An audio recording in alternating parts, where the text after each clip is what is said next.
This is forged. That's not my signature. You're a burden now, Sam. The words hit me like a sledgehammer to the chest, but I kept my face blank. Jessie stood in the doorway of what used to be our bedroom, arms crossed, watching her brothers Dean and Mark stuff my belongings into garbage bags. 22 years of marriage reduced to black plastic and contempt.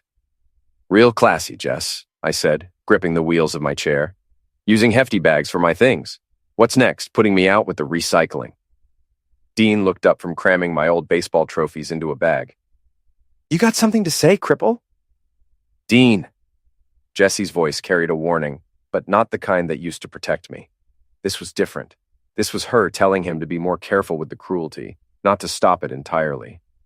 I'd been in this wheelchair for 8 months now. 8 months since the accident at the construction site that shattered my spine and apparently Jessie's patience. The woman who'd promised in sickness and in health had lasted exactly 4 weeks before the complaints started. Too much work. Too much care. Too much burden.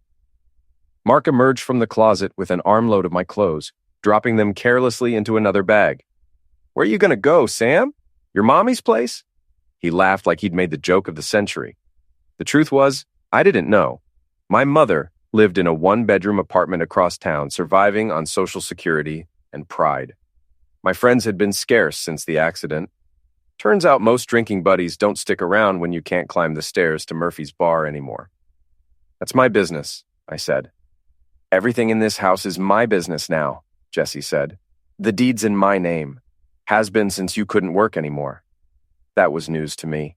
I'd been on disability, sure, but I'd never signed anything transferring the house. We'd bought it together in 2003, both our names on the mortgage. I'd poured my savings into the down payment, worked double shifts for 3 years to pay it off early. Funny, I said. I don't remember signing any papers. Jessie's face tightened. You signed lots of papers in the hospital, Sam. Pain medication makes people forget things. The bookstore across the street caught my eye through the window. Emily Chen. No, Emily Morrison, I corrected myself, was arranging books in the display. She'd been watching the show for the past hour, trying to look busy while keeping an eye on the spectacle. Emily had always been kind to me, even after the accident. She'd bring me books sometimes, mysteries mostly. Said I had the mind for puzzles. Mrs. Klein from next door wasn't even pretending not to stare. She stood on her porch with her coffee mug, probably taking mental notes for her phone tree. By tonight, half of Milltown would know the details of my humiliation. There, Mark said, tossing the last bag onto the pile by the front door. All packed up. What about my wheelchair? I asked. Dean grinned. What about it? It's not going in a garbage bag. No, he agreed. It's going out the door, with you in it.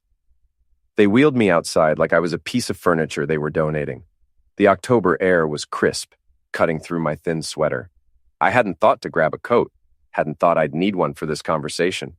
The pile of garbage bags landed on the sidewalk with a series of thuds, some of them split open, spilling my life onto the concrete. A framed photo of Jessie and me on our wedding day landed face up, the glass cracked right down the middle.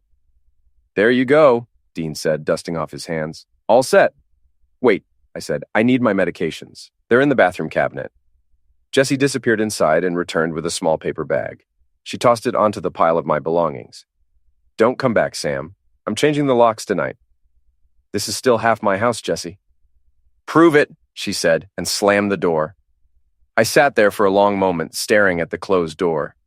22 years, 2 miscarriages, her father's funeral, my accident, all of it ending with a door slam and garbage bags on the sidewalk.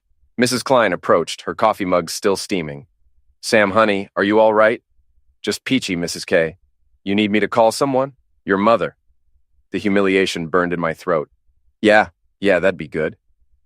She hurried inside, and I heard her voice through the thin walls. Helen, it's Margaret Klein. You need to come get Sam. Yes, right now, bring your car. I started gathering my things, stuffing clothes back into the torn bags.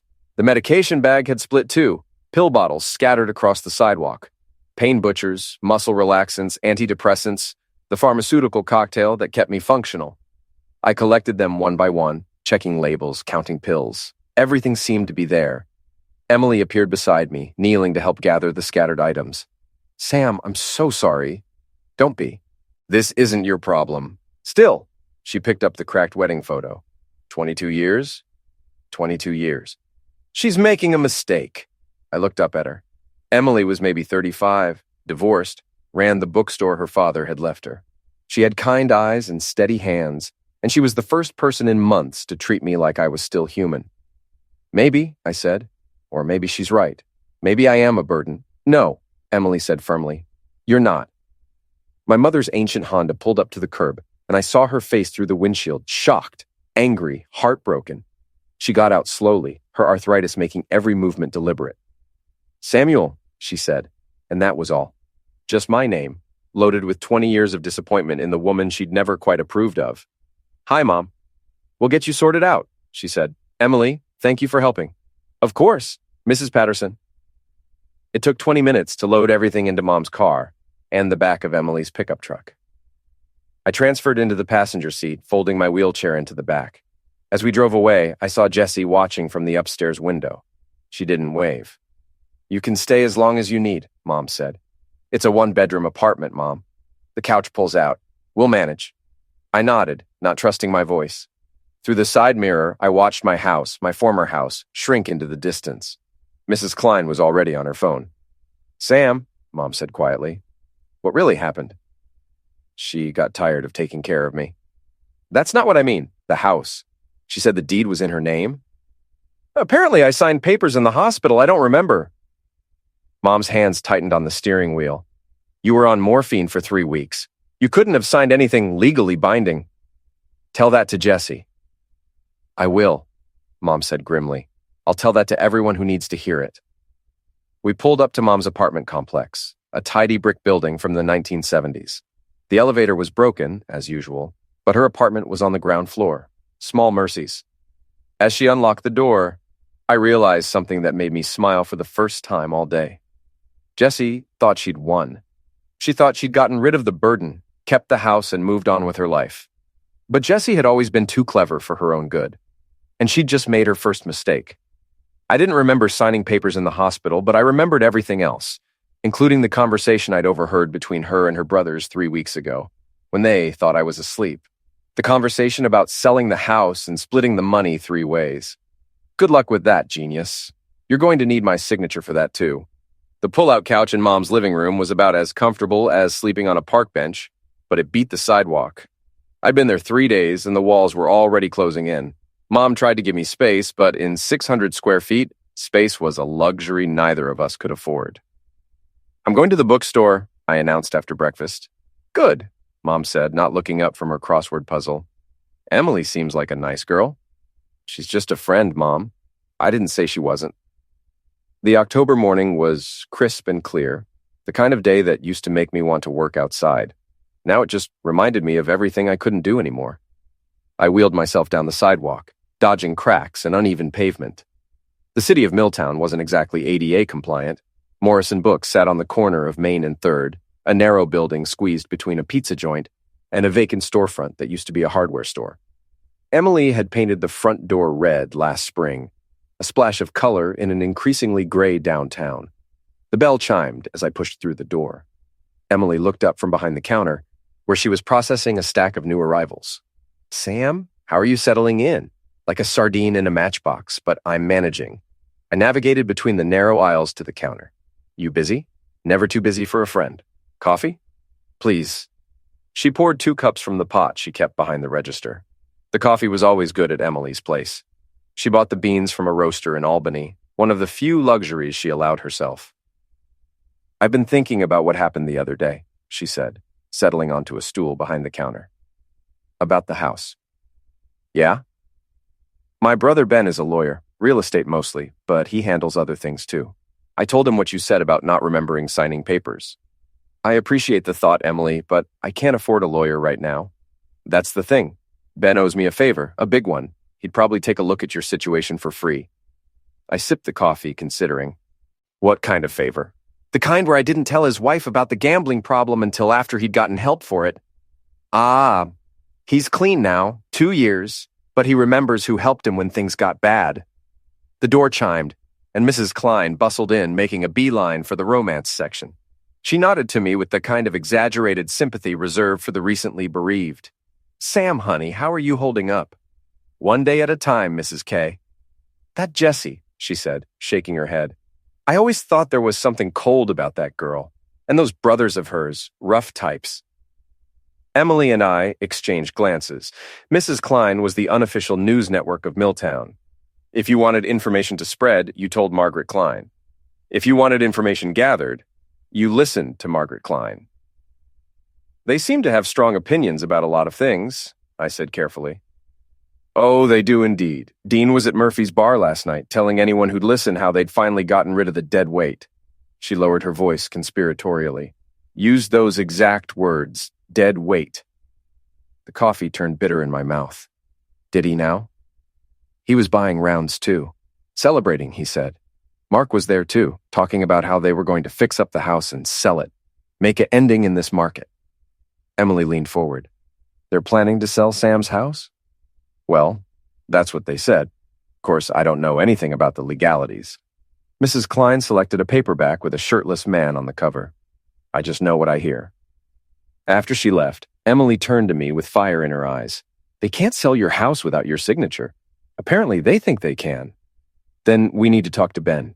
Today. Ben Morrison's office was above the pizza joint, accessible by a narrow staircase that definitely wasn't built with wheelchairs in mind. Emily and I stared at the steps like they were Mount Everest. There's got to be another way up, Emily said. Fire escape in the back, I suggested. That's not exactly legal access. Neither is throwing a disabled man out of his own house. The fire escape was rusty and probably violated several safety codes, but it got me to the second floor. Ben met us at the window, helping me transfer from the fire escape platform to my wheelchair. This is definitely not how I usually meet clients, he said. Ben Morrison was a few years older than Emily, with the kind of rumpled appearance that suggested he was either very busy or very disorganized.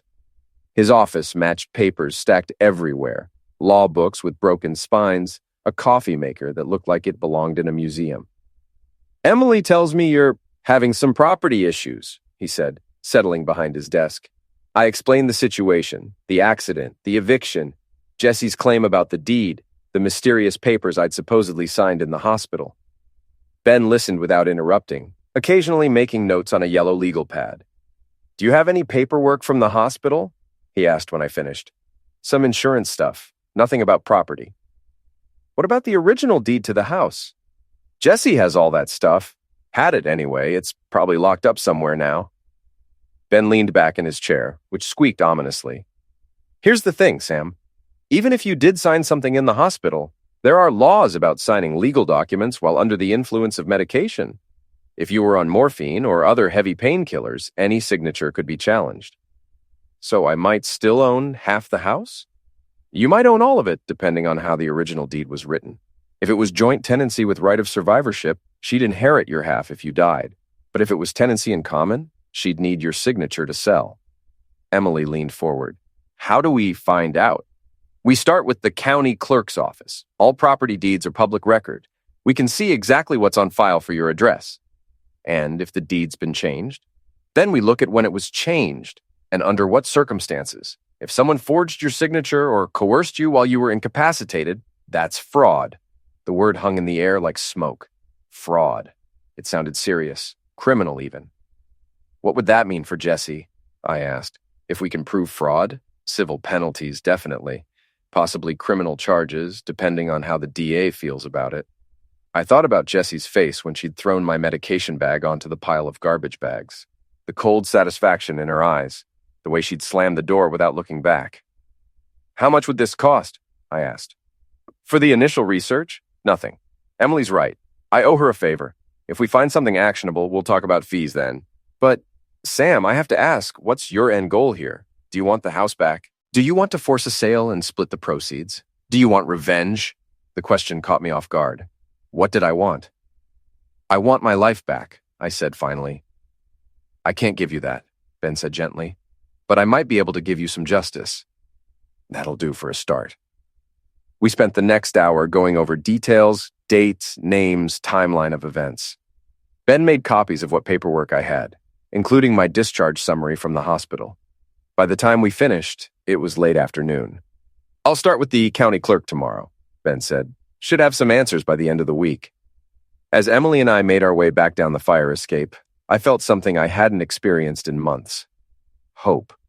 Not much, just a flicker, but it was there. "Thank you," I said as we reached the alley. "For what?" "For believing me, for helping, for treating me like I'm still worth something." Emily stopped walking and turned to face me. "Sam, you're worth something. What happened to you? The accident, Jesse leaving, all of it? That doesn't change who you are. Doesn't it? I can't work. I can't take care of myself. I can't even get up a flight of stairs without help. You're still the same man who built half the houses in this town. You're still the same man who coached Little League for 10 years. You're still the same man who sat with Mrs. Patterson when she had pneumonia last winter. That was different. I could walk then." "No," Emily said firmly. "That was you. Walking had nothing to do with it." We were quiet on the drive back to Mom's apartment. As Emily pulled up to the curb, she turned to me. "Sam, whatever Ben finds out, whatever happens next, you don't have to do this alone." "Why?" I asked. "Why are you helping me?" She was quiet for a long moment. "Because 3 years ago, when my dad died and I thought I was going to lose the bookstore, you and Jesse were the only people who came to the funeral. You didn't just send flowers or a card. You came. You sat with me. You helped me carry the casket." I remembered. Emily's father had been a quiet man, kept to himself mostly. The funeral had been small, maybe 20 people. "And after," Emily continued, "when I was trying to figure out how to keep the store open, you referred customers to me. You told everyone in town that I had the best mystery section in the county. You do have the best mystery section in the county. That's not the point. The point is, you helped me when I needed it. Now I'm returning the favor." That night, lying on Mom's pull-out couch, I stared at the ceiling and thought about justice, about revenge, about the difference between the two. Jessie thought she'd won. She thought she'd gotten rid of the burden and kept the prize. But she'd forgotten something important. I'd always been good at puzzles, and this was just another puzzle to solve. Ben called on Thursday morning with news that made my coffee taste like victory. "You need to get down here," he said, "and bring Emily. You're going to want witnesses for this." Mom drove us to Ben's office, muttering under her breath about fire escapes and building codes. This time, Ben met us in the alley with a folding table and chairs. "Outdoor office hours," he announced. "More accessible this way." He spread a stack of papers across the table, weighing them down with coffee mugs against the October breeze. "Here's what I found," he said. "The original deed to your house filed in 2003. Joint tenancy, both names, exactly as you remembered." He pointed to the first document. There were our signatures, Jesse's and mine, young and optimistic and legally binding. "Now," Ben continued, "here's the interesting part. On September 15th of this year, 3 weeks after your accident, a new deed was filed. The second document looked official enough, but something felt wrong about it. My signature was there, but it looked different, shakier. The pen pressure was inconsistent. I was still in the ICU on September 15th, I said. That's what I thought, so I did some checking. Ben pulled out another sheet of paper. Hospital records show you were admitted on August 20th, discharged on October 2nd. On September 15th, you were heavily sedated and on a ventilator. Emily leaned over my shoulder to look at the signature. That's not how Sam writes his name. No, Ben agreed. It's not. I compared it to the original deed, to your discharge paperwork, to the insurance forms you signed last week. This signature is a forgery. The word hit me like a physical blow. Forgery. Someone had faked my signature while I was fighting for my life. Who filed the new deed? I asked. That's where it gets interesting. Ben flipped to another page. Jesse Patterson, accompanied by Dean Patterson and Mark Patterson. They claim to be filing on your behalf due to your incapacitation. But that's not legal, is it? Not without a power of attorney, which you never signed, and certainly not to transfer property into her sole name. I stared at the forged signature, feeling something cold and hard settling in my chest. So what does this mean? It means Jesse committed fraud. Felony fraud, actually, given the value of the property. It means the new deed is invalid, and it means you still own half that house. Emily was quiet, studying the papers with the intensity she usually reserved for rare books. There's more, isn't there? She said to Ben. Yeah, there's more. He pulled out a final document. I also checked recent property transfers in the county. Guess what house just went under contract yesterday? My house. My address. Sale price, $340,000.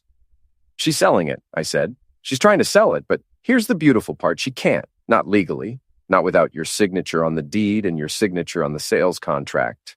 The buyer's attorney is going to do a title search, and when they do, they're going to find the original deed. They're going to find the fraudulent transfer, and they're going to walk away from this deal so fast it'll make Jesse's head spin. What happens then? Then we file a complaint with the district attorney's office. We file a civil suit for fraud and intentional infliction of emotional distress, and we file an injunction to prevent any sale of the property until the matter is resolved. I felt like I was floating. After weeks of feeling powerless, suddenly I had tools. Legal tools. How long will this take? I asked. The injunction? I can file that this afternoon. The criminal complaint? That's up to the DA, but with evidence this clear, I'd expect charges within a week. The civil suit? That'll take longer, but we'll win. And the house? The house stays exactly where it is until this is resolved. No sale, no transfer, no nothing. Emily was grinning like she just solved a particularly difficult crossword puzzle. Jesse's going to be furious. Jesse's going to be in jail, Ben said matter-of-factly. That afternoon, we drove to the courthouse to file the injunction. Ben had called ahead, so the paperwork was ready. I signed my name, my real signature, on the complaint, and the clerk stamped it with official authority. It's done, Ben said as we left the building. By close of business today, Jessie and her real estate agent will be notified that the sale is blocked. How will she find out? The buyer's attorney will call her attorney. Her attorney will call her. And then, Ben smiled. Then she'll probably call you. He was right. My phone rang at 6:47 p.m. Sam? Jessie's voice was tight with barely controlled rage. What the heck did you do? I protected my interests, I said calmly. I was sitting on Mom's porch, enjoying the evening air and the sound of Jessie's world falling apart. You can't block this sale. That house is mine. Actually, it's not. Turns out forging someone's signature while they're in a coma is illegal. Who knew? Silence on the other end. Then, I don't know what you're talking about. September 15th, Jessie. Ring any bells? You and your brothers went to the county clerk's office, filed a new deed. Only problem is I was unconscious at the time. You signed those papers in the hospital. You don't remember because of the medication. Funny thing about medication records. They're very detailed. On September 15th, I was on a ventilator, Jessie. Hard to sign papers when you can't breathe on your own. Another long silence. When she spoke again, her voice was different, harder. You can't prove anything. Actually, I can. Handwriting analysis, hospital records, witness statements. It's all very provable. What do you want, Sam? What do I want? I laughed, and it felt good. I want my house back. I want my life back. I want you to explain to Dean and Mark that their get-rich-quick scheme just became a get-arrested-quick scheme. You bastard. Now, Jessie. Is that any way to talk to your husband? Your legal husband, who still owns half of everything you thought you stole? She hung up. Mom came out onto the porch with 2 glasses of iced tea. How'd it go? Better than expected. Good. That girl had it coming. We sat in comfortable silence, watching the sun set over Milltown. Somewhere across town, Jessie was probably having a very different conversation with her brothers. I wondered how they'd take the news that their payday had just evaporated. My phone buzzed with a text message from a number I didn't recognize. You made a big mistake, cripple. We know where you live. I showed the message to Mom. She read it twice, then handed the phone back. You calling the police? Not yet. But I'm saving the message. Sam, these aren't good people. They threw you out of your own house. They forged your signature. What makes you think they'll stop at threatening text messages? She had a point. Dean and Mark Patterson weren't known for their restraint or their intelligence. They were known for solving problems with their fists, but they'd made one crucial error. They thought I was helpless. I wasn't helpless. I was just getting started. Mom, do you still have Dad's old baseball bat? In the hall closet. Why? Because I have a feeling I'm going to need it.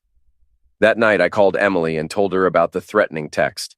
You need to call the police, she said immediately. And tell them what? That someone sent me a mean text message? Sam, this is serious. These people have already committed fraud. They've already thrown you out of your house. What's to stop them from escalating? Nothing, I admitted. But calling the police won't stop them either. It'll just make them more careful. So what's your plan? I looked out of the window of Mom's apartment at the quiet street and the peaceful evening. Somewhere out there, Dean and Mark Patterson were planning their next move. They thought they were dealing with the same broken man they'd thrown out 3 days ago. They were wrong. I'm going to give them exactly what they're asking for, I said. What do you mean? They want a fight, Emily. They've wanted one since the day I came home from the hospital. They think I'm weak now. They think I'm helpless. You're in a wheelchair, Sam. So? My arms still work. My brain still works. And I'm a lot angrier than I was 3 days ago. Emily was quiet for a long moment. This is a bad idea. Probably, but it's my bad idea. Then I'm helping. Emily, no, this isn't your fight. Yes, it is. They threatened you. You're my friend. That makes it my fight, too. I can't ask you to... You're not asking. I'm volunteering. I closed my eyes, feeling something shift inside me. For months, I'd been the victim, the patient, the burden, the broken man everyone felt sorry for. But victims don't fight back. And I was done being a victim. All right, I said. But we do this smart, we do this legal, and we do this right. What's the plan? I looked at the threatening text message again, at the unknown number and the crude threat. Dean and Mark thought they were hunters, and I was their prey. Time to show them how wrong they were. First, we're going to let them make the next move. Let them dig themselves deeper. Then we're going to bury them so deep they'll need archaeology to find their way out.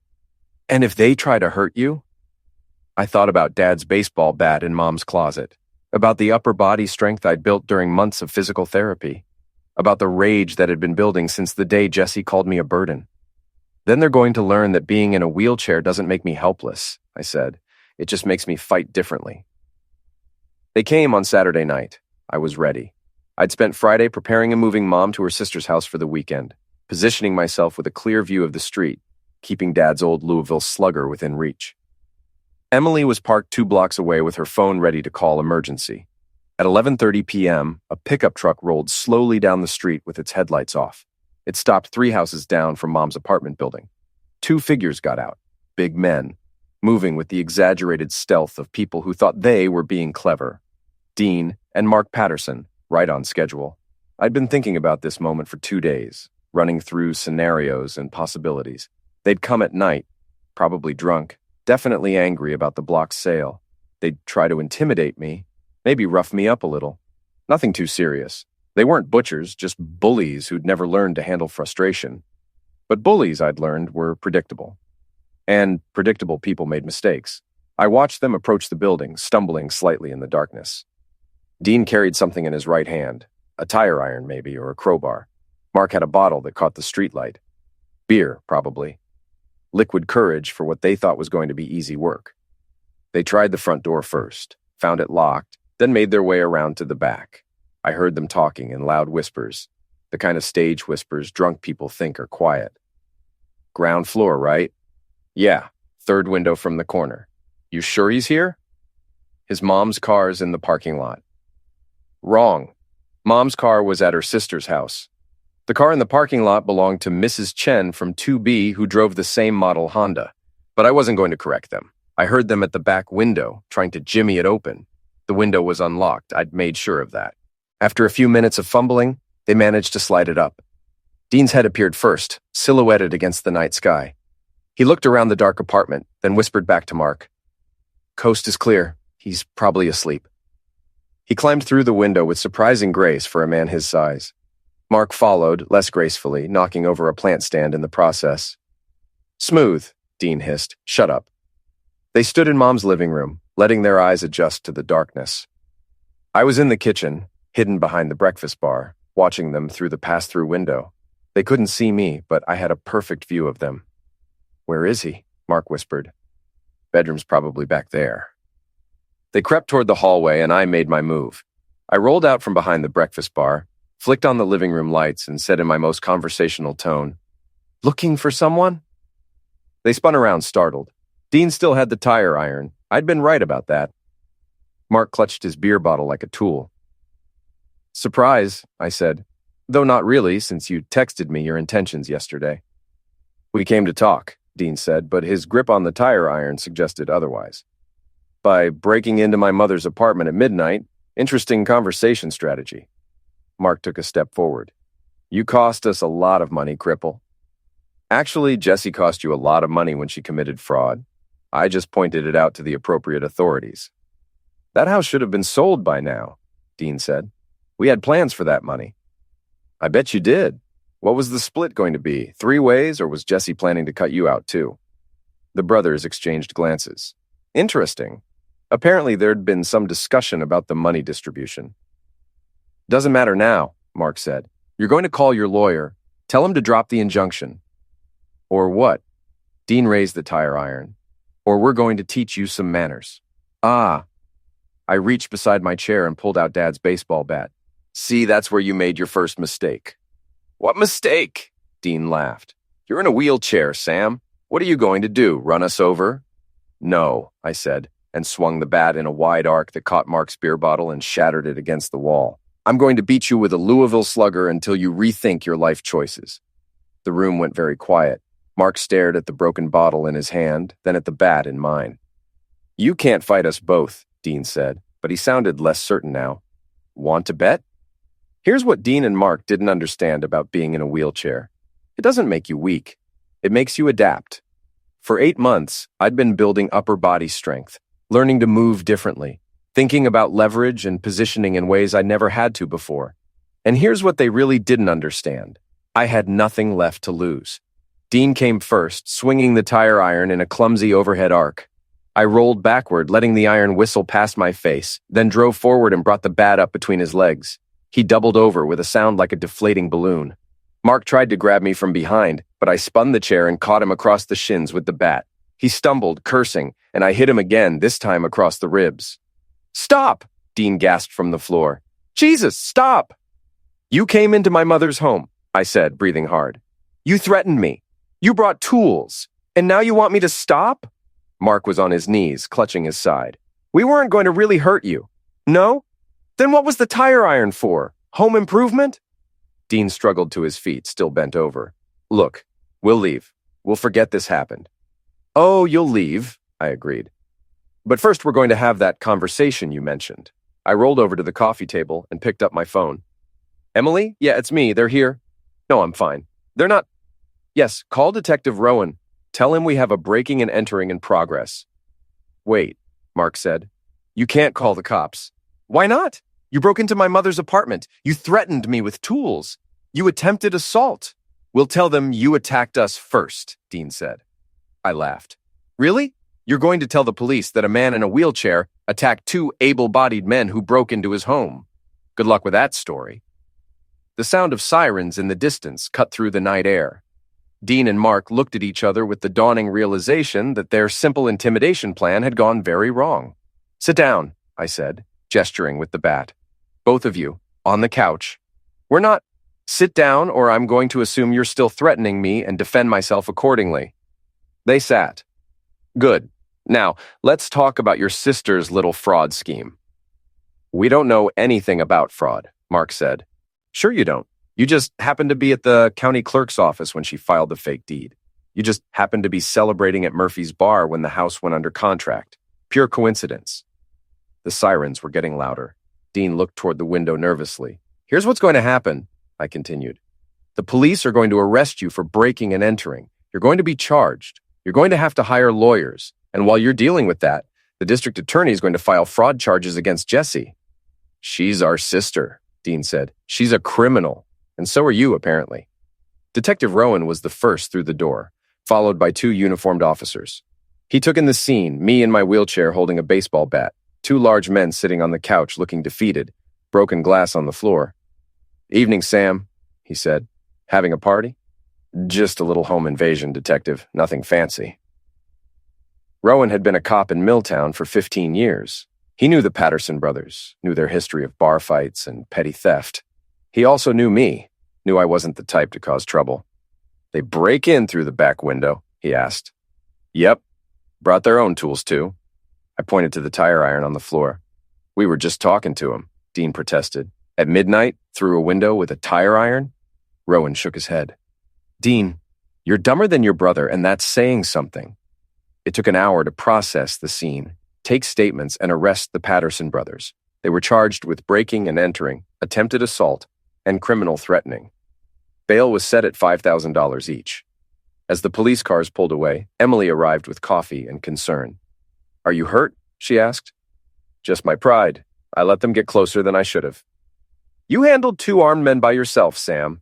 I think your pride can survive that." We sat on Mom's couch, drinking coffee and watching the sun come up over Milltown. The adrenaline was wearing off, leaving me tired but oddly satisfied. "What happens now?" Emily asked. "Now we wait. The criminal charges will keep Dean and Mark busy for a while, and their arrest gives Ben more ammunition for the civil case." "And Jessie?" I thought about my wife, my soon-to-be ex-wife, and wondered how she'd react to the news that her brothers were in jail. Would she blame me? Would she finally realize that her plan had backfired completely? "Jessie's about to learn that actions have consequences," I said. My phone buzzed with a text message. Unknown number again, but I was pretty sure I knew who it was. "You think you won? This isn't over." I showed the message to Emily. She frowned. "That's not from Dean or Mark. They're in jail." "No," I agreed. "That's from Jessie." "Are you worried?" I looked around Mom's apartment, the broken glass swept up, the window secured, the baseball bat leaning against my chair. 8 months ago, I'd been a different man. Weaker in some ways, maybe, but also more trusting, more willing to believe that people were fundamentally good. That man was gone. In his place was someone harder, smarter, and a lot less forgiving. "No," I said, "I'm not worried, but Jessie should be." Because this wasn't over, not by a long shot, and I was just getting warmed up. The courthouse steps were slippery with morning frost, but I navigated them carefully in my wheelchair. Today was the day criminal arraignment for Dean and Mark, civil hearing for the property injunction, and if Ben was right, fraud charges filed against Jessie. 3 months had passed since the break-in. 3 months of legal maneuvering, depositions, and slowly watching Jessie's world crumble. She'd hired a lawyer, an expensive one from Albany, but money couldn't change the facts. The forged signature, the fraudulent deed, the conspiracy to steal my house. Emily met me at the courthouse entrance, carrying a thermos of coffee and a folder of documents. "Ready for this?" she asked. "I've been ready since October." Ben was waiting inside, looking more organized than usual in a pressed suit and polished shoes. "Big day," he said. "How are you feeling?" "Like Christmas morning." The criminal hearing came first. Dean and Mark sat at the defendant's table with a public defender who looked like he'd rather be anywhere else. They'd both lost weight in jail. Orange jumpsuits weren't flattering on anyone, but they looked particularly rough on the Patterson brothers. Judge Martinez called the case, and the prosecutor, a sharp young woman named Sarah Chen, stood to address the court. "Your Honor, the defendants broke into Mr. Patterson's residence at midnight, armed with tools, with the intent to intimidate and assault him.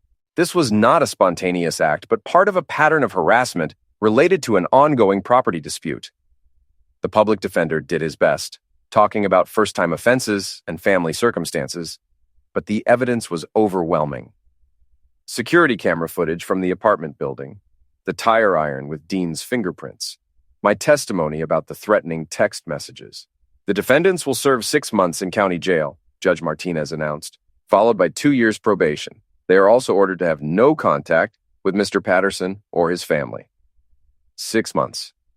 Not a long sentence, but long enough to keep them out of my hair while the civil case proceeded. The property hearing was next, in a different courtroom with a different judge.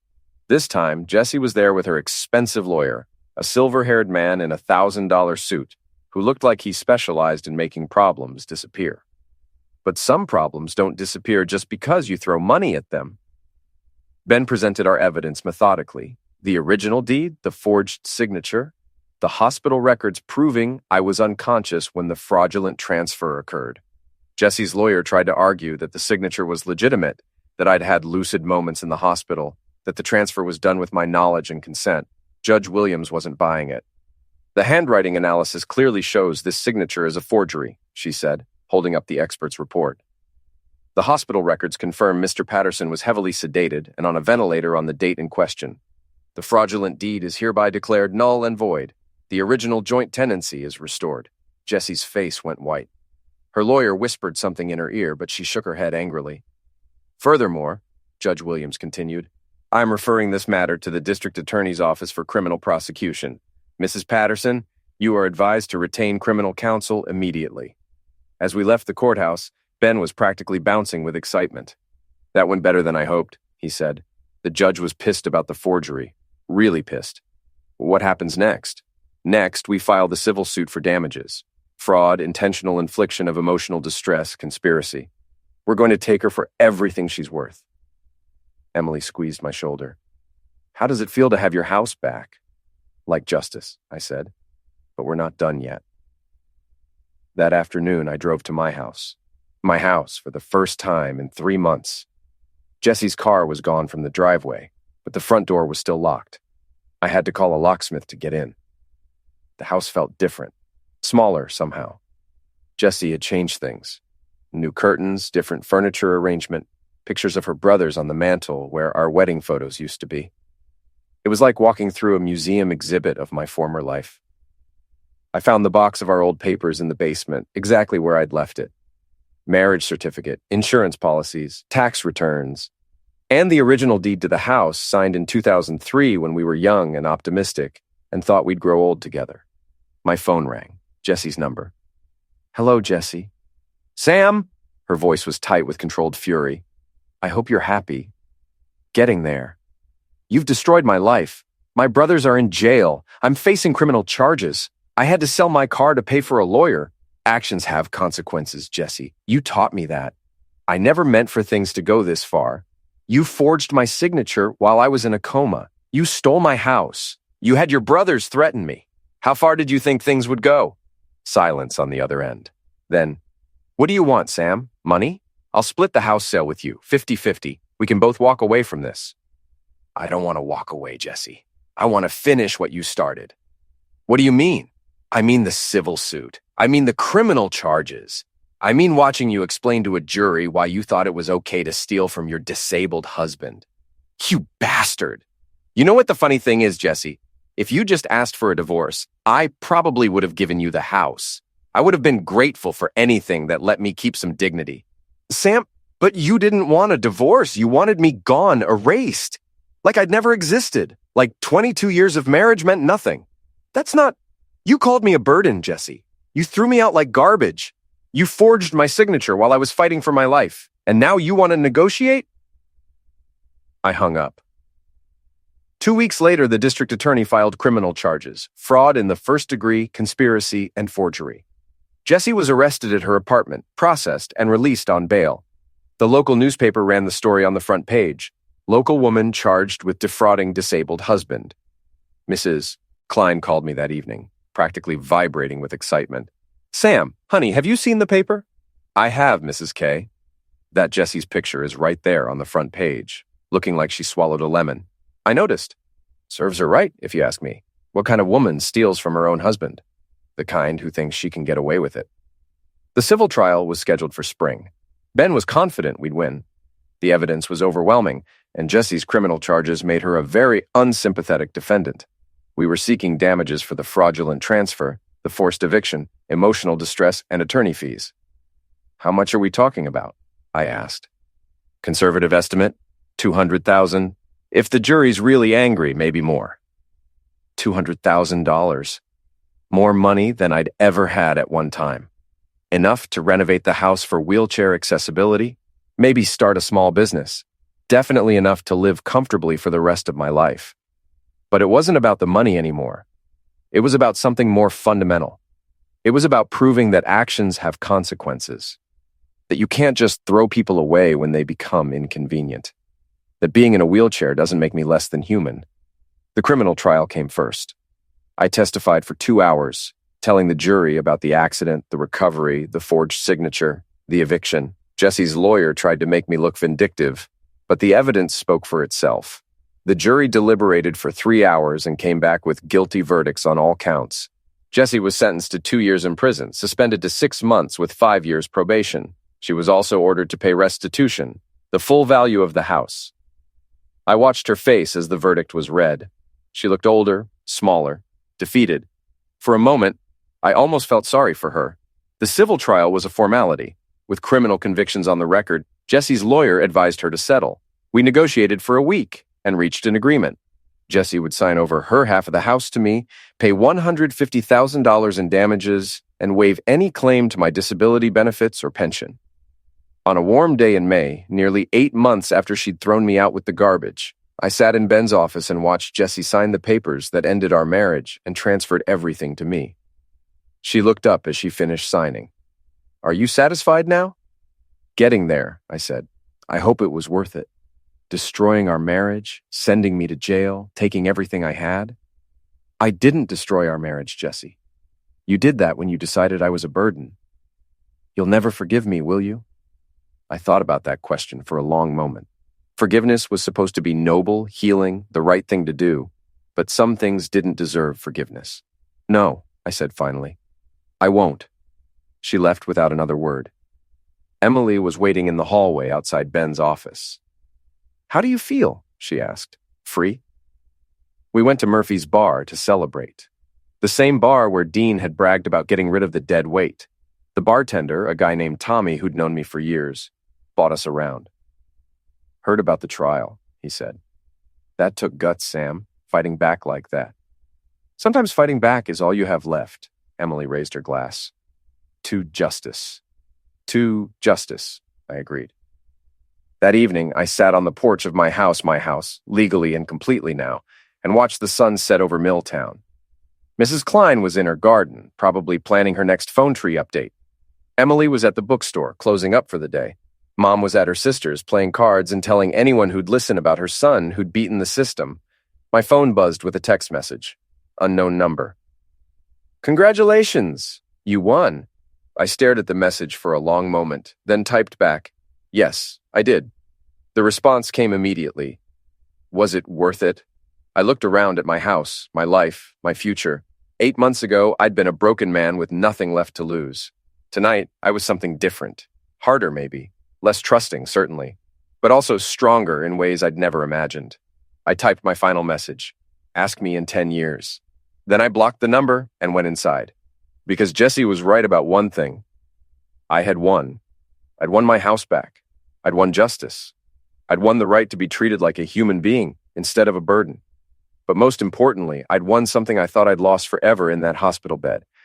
My self-respect. And that, more than any money or property or legal victory, was worth everything I'd gone through to get it back. The next morning, I woke up in my own bed, in my own house, surrounded by my own things.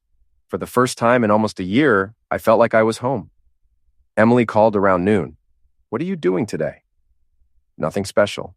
"Why? Want to help me rearrange the mystery section?" "I'm thinking about expanding it. On one condition." "What's that?" "We start with the revenge stories. I've developed a taste for them lately," she laughed. "I think I can manage that." I hung up the phone and looked around my house, really looked at it, maybe for the first time since I'd gotten it back. It needed work. Wheelchair accessibility modifications, fresh paint, new furniture to replace the things Jessie had taken. But it was mine. Completely, legally, permanently mine. And that made all the difference.